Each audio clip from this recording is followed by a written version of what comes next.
오늘 우리 5월의 마지막 주입니다. 우리 가정과 기업이 하나님이 형통하시는 은혜로 충만할 수 있기를 바랍니다. 미국의 하버드 대학 여러분 아시죠? 거기에 지도자 연구센터라고 하는 곳에서 오래전에 이런 조사를 발표한 적이 있습니다.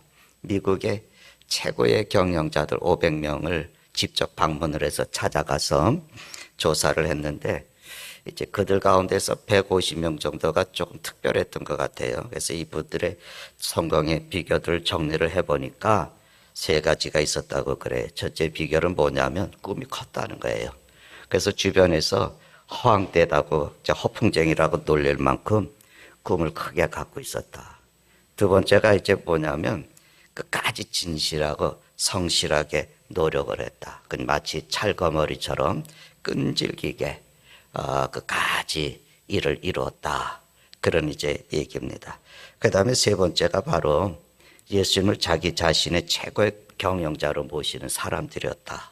그러니까 예수님을, 주님을 경영의 주인으로 모신 사람이었다. 그래서 경영을 주님이 원하시는, 그러니까 우리가 말하는 성경에서 말씀하시는 대로 그 경영을 이뤄가고 또 예수님께서 기뻐하시는 일에 돈을 쓰는 사람들이었다. 이런 이제 발표를 한 적이 있습니다. 여러분, 배경중이라고 하는 분이 있습니다. 이분은 2010년도에 81세로 세상을 떠나셨는데 그분이 남긴 책이 하나 있어요. 나는 정직과 성실로 미국을 정복했다. 이런 이제 그 자서전입니다.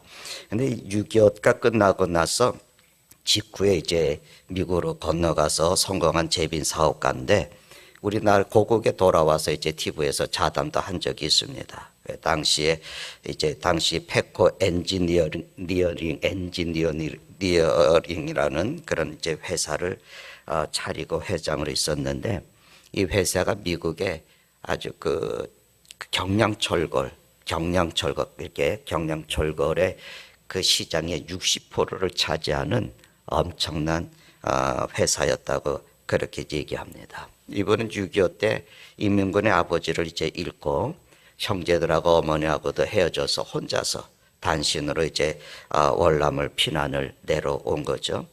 그리고 부산에 있으면서 당시에 이제 연희전문대학, 다 대학이 피난 내려왔으니까 연희전문대학을 이제 다니다가 흥사단의 장학생으로 뽑혀서 미국에 27세에 미국으로 이제 건너갑니다. 뭐 잘 살아보자. 뭐 견뎌보려고 했는데 너무 힘드니까 이제 미국에 갔는데 종업원으로서 경비원으로서 뭐 자격부로서 뭐 하면서 그 인디애나 대학교 이제 토목공학을 공부를 합니다. 하루에 16시간을 일하고 대학에서 공부를 하면서 돈도 없고 영어도 못하지만 아주 성실하게 한 가지 진실하게 일을 하면서 늘 그러면서도 그의 모토가 뭐냐면 하나님이 나를 여기 인도하셨다.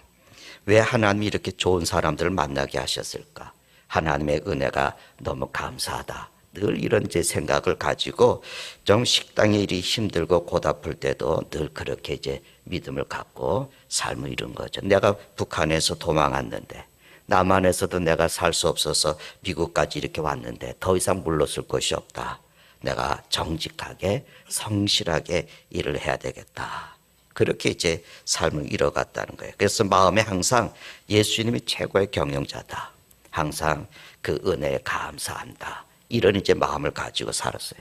여러분, 현대판 요셉의 얘기 듣는 듯 하지 않습니까? 난 시련의 과정을 거치지 않고 참된 성공적인 삶을 살아가는 사람은 없습니다. 여기 이제 하나님의 나라를 위해서 뭔가 자취를 남긴 사람들을 보면 더욱 그렇습니다. 오늘 말씀은 이렇게 시작이 되죠. 요셉에 이끌려 그 39장 1절에 요셉이 이끌려 애굽에 내려가매 바로의 신하 시위대장 애굽 사람 보디발이 그를 그리로 데려간 이스마엘 사람의 손에서 그를 샀다.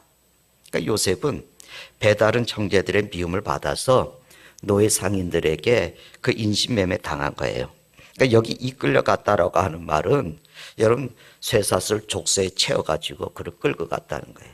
그러니까 노예로 샀는데 노예로 팔 사람을 자유롭게 하겠어요? 그냥 발에 쇠사슬에 족쇄를 채워가지고 그를 끌고 간 겁니다. 그러니까 뭐 노예 시장에서 사람을 사고 판다는 거 이거 상상이 안 가죠. 마치 소나 말을 사듯이 등 근육도 이렇게 채워보고 이빨도 들춰보고 골격도 보고 그때부터는 사람이 아닙니다. 그저 소나 말이나 이런 가축과 다른 것은 사람의 말을 한다는 거거든요. 그러니까 아버지의 사랑을 귀염을 받던 그 사람이 노예라고 하는 낙인이 찍혀가지고 완전히 인생의 나락에 떨어졌거든요. 그러니까 노예로 팔려간 그 첫날부터 아마 소스라치게 놀라서 눈을 떴을지도 모르고 집 생각을 하다가 꿈에 형들이 자기를 궁덩이에 던지고 꺼내서 노예 상인에게 파는 것이 자꾸 꿈에 나타나서 뭐 자다가도 벌떡벌떡 일어났을지도 모르죠. 우리 여기서 두 가지 질문을 할 수 있잖아요. 왜 내게 이런 일이 일어나지? 왜 내게 이런 일이 일어났을까? 뭐 요셉은 무슨 죄를 지어서 갑작스럽게 이런 일이 일어났을까요? 근데 여러분, 요셉에게 해답이 있는 게 아니에요. 우리가 어떤 고난을 당했을 때, 어떤 문제가 일어났을 때 그 고난의 해답이 어떤 여러분에게 있지 않습니다. 여러분, 하나님에게 있어요. 우리 가운데 이런 일들이 펼쳐지곤 하지 않습니까? 우리는 하나님이 이 고난의 이유를 설명해 주시길 바라잖아요. 요셉의 경우에도 미리 말이죠. 야, 이 모든 것은 말이야, 내가 애굽 총리 대신에 자리에 오르기 위한 과정이니까 참아라. 이렇게 알려줬다면 얼마나 좋겠어요. 여러분, 하나님께서 문제의 실마리에 대해서 한마디라도 해주셨다면 13년이 아니라 그 이상의 세월도 얼마든지 견딜 수가 있지 않겠습니까? 근데 한마디 대답 없이 그저 한밤중 같은 상황 속으로 나를 던져버렸어요. 결과적인 얘기지만 뭐 요셉이 약간 30세의 천하를 호령하는 이집트의 총리가 되신 것이 하나님의 계획이고 섭리셨지만 요셉이 그것을 알 까닭이 있었습니까? 또 다른 하나의 질문은 뭐겠어요? 아니, 수많은 세력가의 집이 있는데 하필이면 왜 보디발의 집이냐? 수많은 가능성이 있는데 하필이면 왜 그것이냐? 하필이면 왜 일이냐? 그 해답도 상인들이나 여러분 보디발에게 있지 않습니다. 그 해답도 여러분 하나님에게 있어요. 보디발의 집이 선택된 이유는 요셉이 바로를 만나는 끈이 되게 하기 위한 하나님의 계획하심과 그 섭리가 있었던 겁니다. 우리는 여기서 우리가 보이지 않는 하나님의 섭리와 경륜을 보게 되는 거죠. 우리가 신앙의 눈을 열어서 내 인생에 지난 모든 과거의 해답을 한 가지로 우리가 정리할 수 있습니다. 우리가 믿음의 눈을 열어서 보면은 내 인생에 지난 모든 과거의 해답 하나는 뭐냐면 여러분, 내가 예수님을 만나기 위해서라는 거예요. 다시 말씀드리면 구원이 그 해답이에요. 내가 예수님을 만나서 구원을 받게 하기 위해서 지금까지 모든 성공들과 실패와 좌절과 사람과의 관계들이 있었다는 거예요. 여러분, 이게 이해가 되십니까? 아니, 내가 예수 믿는 게 뭘 그렇게 중요해서, 내가 예수 믿기 위해서 내 모든 일들이 일어났어? 내가 예수 믿기 위해서 내가 사람들을 만나게 됐어? 내가 어떤 관계를 맺게 돼서 내 실패가 예수 믿기 위한 거야? 내가 잘된 게 예수 믿기 위한 거야? 근데 여러분, 그 내가 예수님을 만나서 구원받기 위해서 내 모든 것이 이루어졌다고 하는 그 사건들 가운데 내 삶의 의미가 있습니다. 그러면 이제 우리의 인생이 앞으로 어떤 의미를 갖게 되겠어요? 이 땅에서 나를 통해서 하나님의 뜻이 이루어지기 위해서, 그 해답이에요. 나를 통해서 하나님의 일들이 이루어지는 거예요. 우리는 앞으로 얼마나 더 살지 모릅니다. 우리가 결혼하거나 아기를 낳거나 내 사업이 잘 되거나 내 사업이 힘들거나 어떤 일들이 우리에게 부딪힐지는 모릅니다. 그러나 분명한 것은 뭐냐면 그 모든 것은 하나님의 뜻이 이 땅에 이루어지기 위해서 사용이 되어질 거라는 거예요. 요셉이 노예가 되고 감옥에 갇히고 애굽의 총리가 되는 것이 요셉이라고 하는 사람 한 사람의 인생만을 위한 것이라면 그 인생은 가치가 없는 겁니다. 여러분, 내가 예수님을 만나기 위해서 나의 과거가 있었고 하나님의 나라를 위해서 나의 미래가 있다, 그렇게 생각하게 되면 우리의 인생은 무척이나 흥분이 되고 재미있고 기대가 되고 가치가 있는 것이 돼요. 여러분, 39장에 그 창세기 39장 2절 말씀 한번 같이 읽어볼까요? 읽어보겠습니다. 같이 읽겠습니다. 여호와께서 요셉과 함께 하심으로 그가 형통한 자가 되어 그 주인 애굽 사람의 집에 있으니. 요셉이 뭐라 그랬습니까? 형통한 자가 되었다 그랬거든요. 지금 요셉의 인생은 정상이 아닙니다.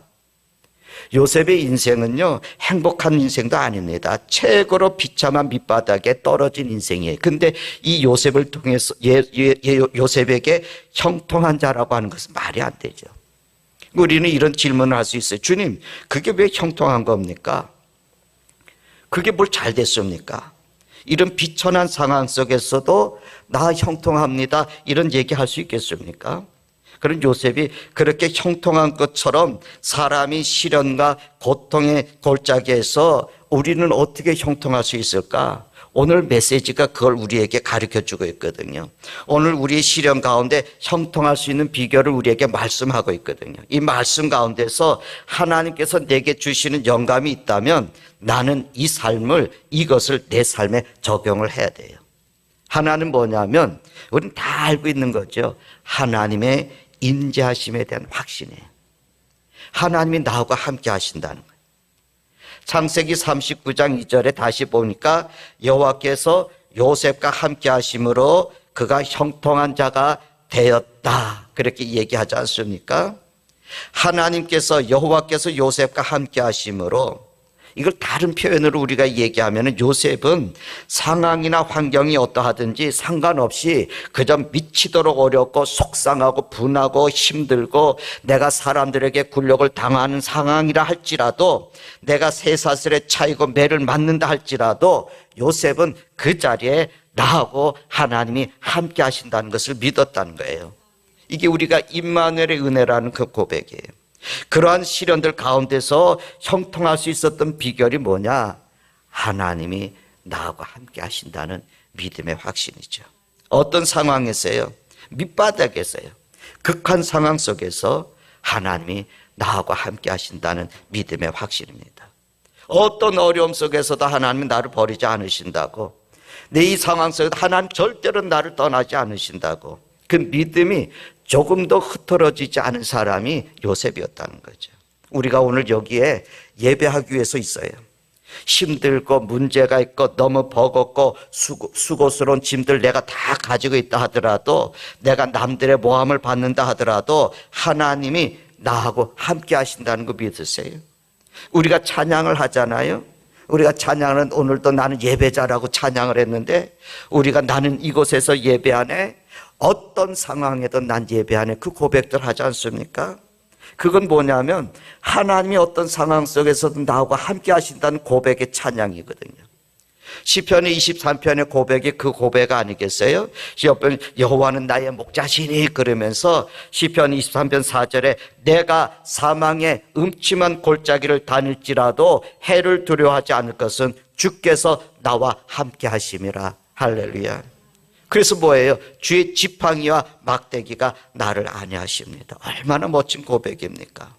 내가 모든 것을 다 갖추었습니다. 내가 정말 편안합니다. 우리가 편안하고 먹을 것이 많고 때 행복하다는 표현하는 그런 내가 편안합니다가 아니라, 내가 사망의 골짜기를 당하고 사람들이 하나님의 사람으로 내가 살아갈 수 있는 것은 뭐냐? 주께서 나하고 함께 하시기 때문이다.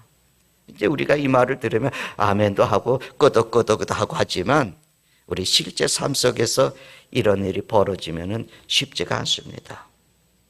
이사야의 말씀에 보니까, 이사야 49장 그 14절 말씀에 보니까 뭐라고 말씀하냐면, 여호와께서 나를 버리시며 주께서 나를 어떻게 잊으셨겠냐, 그 얘기를 하는 거예요. 시온이 그래, 사람들은 그래, 하나님이 나를 버리셨다고, 하나님이 나를 잊으셨다고.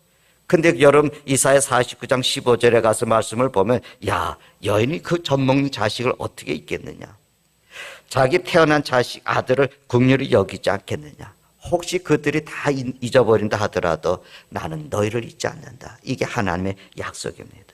얼마나, 부모가 어떻게 자식을 잊겠어요? 부모가 어떻게 자식을 버리겠어요? 주님 그 말씀하는, 나는 절대로 잊어버리지 않아, 나는 절대로 너희를 버리지 않아. 주님께서도 내게 보낸 자, 아버지께서 내게 보낸 자를 잃어버리지 않아, 빼앗기지 않으신다 말씀하는 거예요. 이 믿음의 확신이 우리에게, 요셉이 이것을 믿은 거예요. 요셉은 그가 형통하든지 낮아지든지 상관이 없이 그의 주님의 손이 그와 함께 하심을 그의 의식 깊은 곳에서 잊지 않고 소망을 버리지 않은 거죠. 그래서 노예의 취급을 당하지만 여러분 무능력하지 않았어요. 그는 무기력하지 않았어요. 무목적으로 인생을 살지 않았어요. 비록 현재의 상황이 압박이 되어지고 괴롭게 되어지고 그런 상황 가운데서도 하나님이 함께 하신다고 하는 흔들리지 않는 믿음의 확신을 가졌어요. 오늘 우리의 힘이 뭐겠습니까? 우리 힘은요, 하나님이 나와 함께 하신다는 그 힘이에요. 이게 우리 믿음의 선배들이 가졌던 힘입니다.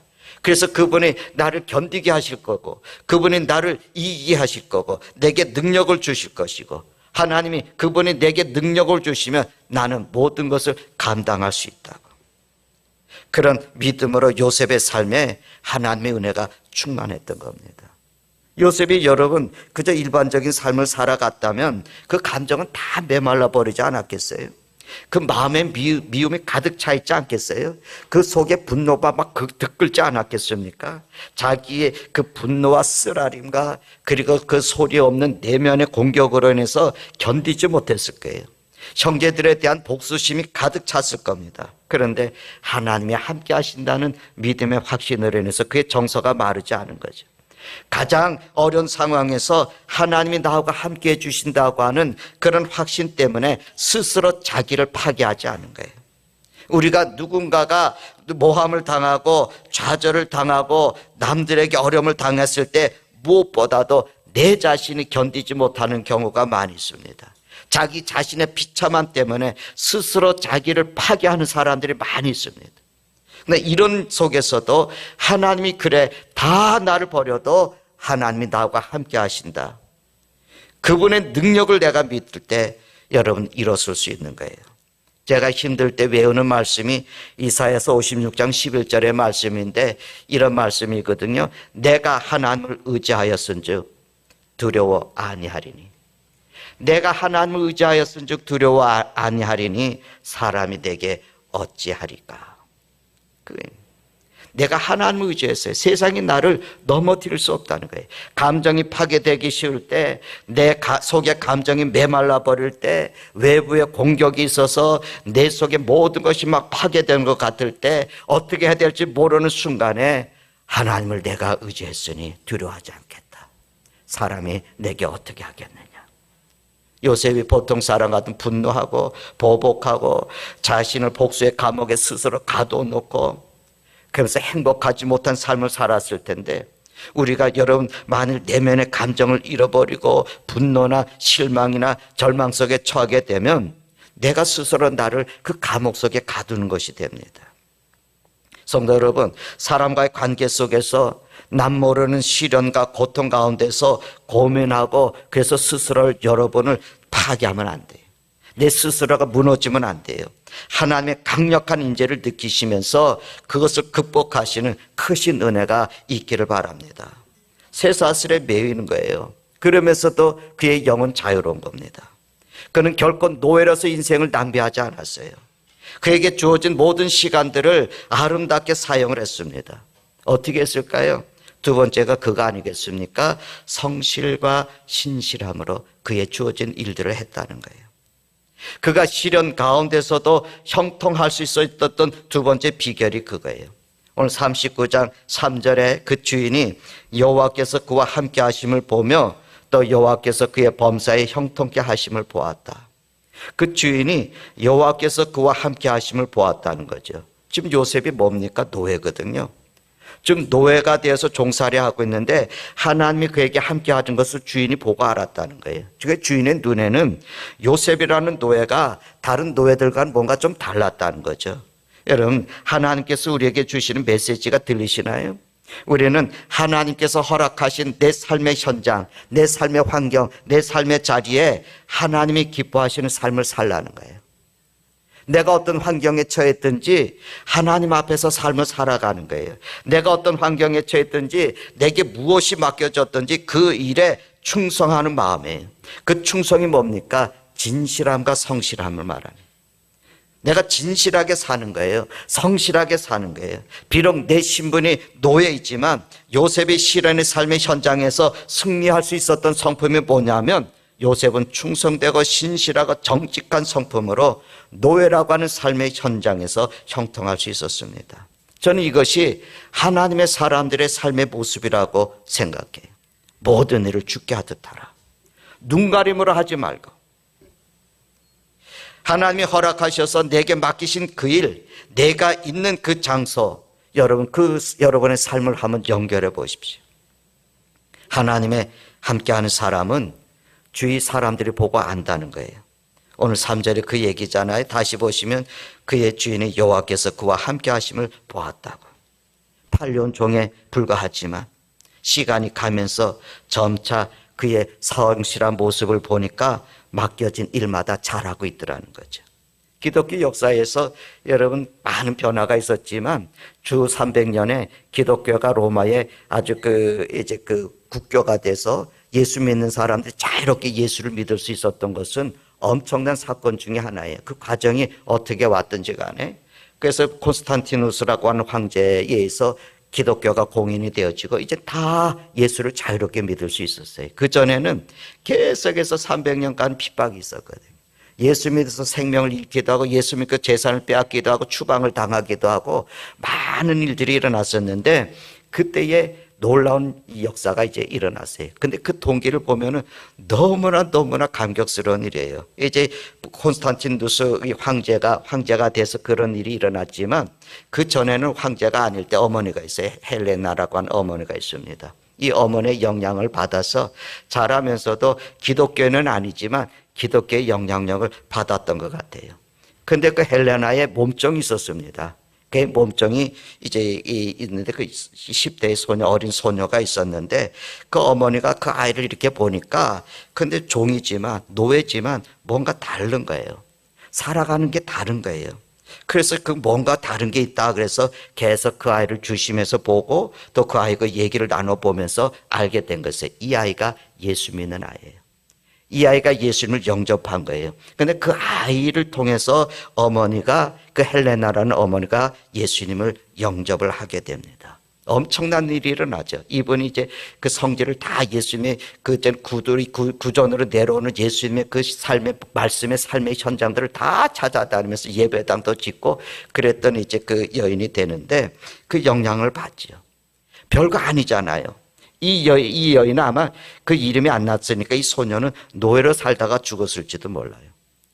근데 그 여인 하나, 그 어린아이의 정직하게 그리스도인으로 살아가던 그 삶이 한 여인을 예수 믿게 하고 그 여인으로 인해서 한 나라의 기독교가 자유함을 누릴 수 있었던 이 역사들이 일어났습니다. 그러니까 이 놀라운 일들은 어디서 출발됐냐면 한 작은 아이에게서 출발됐어요. 여러분, 사람들이 우리가 말하는 거, 행동하는 거, 일하는 것을 보고 하나님께서 함께 하신다는 것을 알게 하자는 거예요. 요셉이 환경으로 말하면 노예에서 도망치고 싶지 않았겠어요? 그런데 노예의 환경 속에서 그의 성품이 완성됐다는 거예요. 아버지의 사랑을 받을 때나 종으로 있을 때나 한결같은 인품을 지는 거예요. 갑작스러운 환경의 변화라든지 원망하고 불평하고 낙담하고 하는 것이 여러분 일반적인 거 아니겠습니까? 요셉은 피하지 않고 그 환경 속에서도 그의 아름다운 성품을 이뤄갔습니다. 그 성품이 찢어지지 않았습니다. 자기가 입었던 채색 옷은 빼앗기고 찢어졌지만 그러나 그의 신실한 마음은 잃어버리지 않았습니다. 그에게 주어진 노예의 일을 하찮게 여기지 않았습니다. 그는 성실하게 그 일을 이뤄갔어요. 신세를 한탄하는 대신 최선으로 그 환경들을 극복을 해갔습니다. 지금 내가 살고 있는 삶의 환경, 내가 이것을 최선으로 활용하는 것이 하나님께서 우리에게 원하시는 거예요. 그렇게 할 때에 이 상황을 내가 정직과 진실함으로 최선으로 이겨낼 수 있는 힘을 하나님께서 주실 겁니다. 이 어려운 환경을 하나님이 허락하셨다 할지라도 이 극한 상황에서도 하나님의 나라를 위해서 살아가면서 내게 주어진 삶을 낭비하지 않겠다. 그때 여러분 우리는 자유를 경험해요. 이 결정을 하면서부터 요셉의 마음에는 아마 위대한 힘이 생기게 되지 않았겠어요? 나는 보디발의 종으로 팔려왔지만 나는 보디발의 종이 아니라 하나님의 사람이라. 하나님의 종이라고 하는 마음을 먹는 그 순간에 요셉의 마음에 솟구쳐 오른 것이 뭐겠습니까? 요셉의 마음에는 보통 사람들이 사는 종살이를 하지 않는 거죠. 내가 억지로 짐승처럼 살아가지 않는 거죠. 다른 종들처럼 주인의 눈치를 보면서 그저 자기의 이익을 구하면서 살아가지 않았겠죠. 그 종들이 어떻게 살았을까요? 뭐 다는 아니었겠지만 명령에 의해서만 움직였겠죠. 눈치를 보면서 일을 하는 척 그렇게 했겠죠. 요셉은 하나님의 종으로 살았습니다. 그런 요셉에게 무언가 특별한 것이 나타나기 시작했죠. 사람들이 특별하게 보기 시작했습니다. 누가 봤습니까? 주인이 봤어요. 그래서 여러분 4장 39장 4절에 요셉이 그 주인에게 은혜를 입어 섬김에 그가 요셉의 가정 총무로 삼고 자기 소유를 다 그 손에 위임을 했다고. 하나님이 우리에게 주시는 말씀 있지 않습니까? 여러분, 우리가 안 믿는 사람 나하고 상관없으니까 나는 그냥 이익만 얻으면 되고 망하든지 말든지, 이것이 망하든지 말든지 나는 이익만 얻으면 되고 나는 소득만 얻으면 된다고 그렇게 생각할 수 있지 않습니까? 그런데 요셉은 보디발의 집이 하나님을 모르는 사람이기 때문에 망하는 것을 원치 않는 거죠. 그 집의 모든 것을 바꾸려 하지 않았어요. 그가 할 수 있는 방법은 주인의 충실하고 성실한 좋은 노예로서 살아가는 것입니다. 저는 세상을 바꾸는 것이 저는 이런 삶이라고 생각해요. 이 세상에 영향을 줄 수 있는 것은 뭐냐면 하나님의 사람 우리들이 신실하고 충성스러운 종으로 살 때 우리 주변의 삶이 변합니다. 여러분, 우리가 홈스쿨이라고 하는 작은 일을 하지만 여러분, 이것이 그냥 여러분 아무것도 아닙니다. 저는 세상을 바꾸는 일이라고 생각해요. 저는 이것이 세상을 바꾸는 일이라고 생각해요. 여러분 매스컴을 봤습니까? 어제도 뉴스를 보니까 자기가 사귀던 여인하고 다툼이 있어서 툭 때렸는지 했는데 그걸 고소했더니 조사를 받고 나와서 바로 1시간도 안 돼서 자기의 연인을 죽이는 사건들이에요. 여러분 길에서 그냥 처음 만난 사람을 사귀자 그랬더니 처음 보는 사람이 사귀자는 거 어떤 그 얼토당통한 얘기가 어디 있어요. 그리고 싫어요. 그러고 갔더니 가서 그냥 묻지도 않고 때리는 이 사건들. 얼마나 무서운 사건들이에요. 오늘도 우리 그들 가운데, 우리 아이들 가운데 그런 영향을 받을 수 있는 사람들이 있거든요. 그런 데서 자라가면서 그런 영향에서 자라는 아이들이 사랑을 받고 관심을 받고 애정을 받고 돌봄을 받고 그러는 가운데 그렇게 될 수 있는 것들이 바뀔 수 있는, 혹 나중에 그런 고통의 자리에 실수의 자리에 그 아이들이 떨어진다 하더라도 받았던 사람들, 자기가 받았던 그런 애정들, 관심을 받았던 그런 것들이 그들을 돌이키게 될 거예요. 저는 그것이 세상을 바꾸는 일이라고 생각해요. 교회를 바꾸고 싶습니까? 여러분이 해야 할 일은 하나님 앞에서 성실하게 사는 거예요. 이 사회 바꾸고 싶습니까?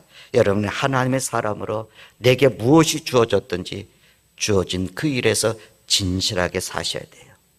탐욕의 사람들은 세상을 바꾸자고 소리치잖아요. 오늘 정치들이 얼마나 세상 바꾸자고 하고 있습니까? 그러나 결코 공허한 소리는 세상이 바뀌지 않습니다. 오늘 우리를 유혹하는 추잡한 삶을 하나님 앞에서 당당하게 거절할 수 있다면 우리는 이 사회와 우리 주위의 놀라운 영향력을 익힐 수 있습니다. 여러분 살고 있는 아파트에서, 여러분 살고 있는 그런 삶의 그 주변에서, 빌라의 주변에서, 여러분 거래하고 왕래하는 그 마트의 주인과의 관계 속에서 내 삶의 현장에 하나님의 인자하심을 믿으면서 하나님과 사람 앞에서 신실하고 참된 삶을 사는 겁니다. 요셉은 자기에게 주어진 모든 삶들을 그렇게 살아갔습니다. 내가 당하고 있는 삶의 상황들, 삶의 현장들, 내가 처해 있는 그런 삶의 위치들, 그것을 여러분 최상으로 활용하시기 바랍니다. 어떤 삶의 형편이 있든지 거기서 하나님의 사람답게, 하나님께서 원하실 게 뭐니? 하나님께서 기뻐하실 일이 뭐냐? 하나님이라면 여기서, 주님이라면 여기서 어떻게 행하셨을까? 그것을 기대하면서 삶을 이루는 겁니다. 마태복음 5장 16절 말씀에 보니까 이같이 너희 빛을 사람 앞에 비추게 하여 저희로 너희 착한 행실을 보고 하늘에 계신 너희 아버지께 영광을 돌리게 하라. 너희의 착한 행실을 보고 하늘에 계신 아버지께 영광을 돌리게 하라. 예수 모르는 사람들이 내 삶의 형통을 보게 하십시다. 어느 날 저 사람 예수 믿는 사람입니다. 그러면서 그 사람들이 우리에게 묻게 하면 얼마나 좋을까요? 나도 예수 믿으면 당신처럼 될 수 있을까요? 물론이죠. 안 믿는 사람들이 당신 어떻게 그런 삶을 살 수 있습니까? 나 예수 믿는 힘입니다. 말할 수 있다면 얼마나 좋습니까? 우리의 삶이 그들과 다르지 않다면, 우리가 그들과 같은 삶을 살아간다면 그들은 우리를 쳐다보지도 않을 거예요.